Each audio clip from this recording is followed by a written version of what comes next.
Is your ego healthy or unhealthy? Is your ego your amigo or not your amigo?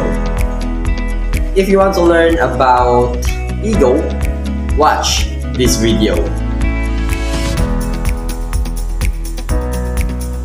Ego is your own self. Ego is your own worth. Kung mayroon ka sa mataas na ego, feeling mo very important ka and very valuable ka klase katao. Ina ba lang hindi mo gid pag-i-admit nya sala ka sa isa ka bagay. Feeling mo insakto ka sa tanan niya butang. Feeling mo taas-taas sa ganyan klase katao. Nga very powerful ka gid nya klase katao. But you know what? About sa Bible, sa book of Proverbs, chapter 13, verse 10. Do nothing out of selfish ambition or vain conceit. Rather, value others above yourself. So dapat, i-value natin ng others above ourselves. Hindi natin pagpaminsaron na taas kita. Kaya teaching sa Bible, i-value natin ng others above ourselves. Tanan kita mayara sang ego. Pero ang aton niya ego can be a good thing or a bad thing depending on a situation. Mayara kita duha ka klase sang ego. First is the good or healthy ego. The person who has a good or healthy ego can create a drive to help others or to contribute to the world. They are the person who approaches challenges with a sense that they can overcome the problem and grow as a result. Second is the bad or unhealthy ego.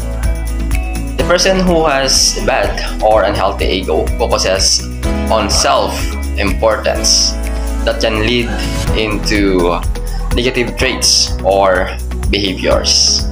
Here are the things para mabalaan mo na ang ego mo is unhealthy. Number 1, being judgmental. You are criticizing and judging other people.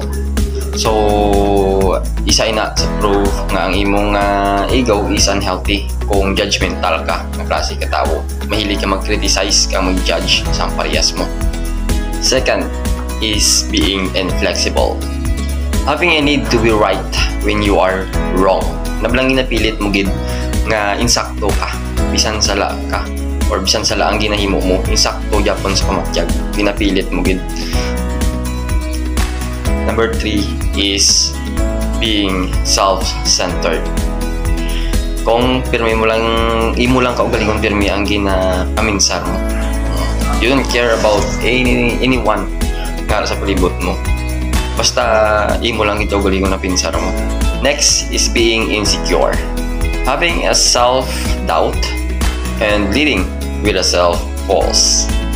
The last one is being uncooperative. Rejecting the ideas of cooperation or compromise. See, unhealthy ego can have a serious consequences, including addiction, and can make a life misery. Ari, may 5 things pagid ako ngayon para mabalaan mo nga ang ego mo is unhealthy. Number 1, you always have to have more. You're always craving for more. Na balang wala ka sang satisfaction, you never satisfied. Number 2, you always have to be right. Sa tanan niya bagay kinahanglan insakto ka gid. Always feel tense, uncomfortable, and overwhelmed with stress. Things always get serious for you, and nothing is fun anymore for you. You always want to win and hate losing. Amoy na ang mga things nga para mabalaan mo nga ang imong ego is unhealthy. So paano mo naman mahibaluan ang imong ego is healthy? Here's the thing. Your ego is healthy when you know your place. You're confident in your ability to deal with challenges. You're good at coming up with solutions to life's problems. Healthy ego recognizes its limitation and can acknowledge the whole self.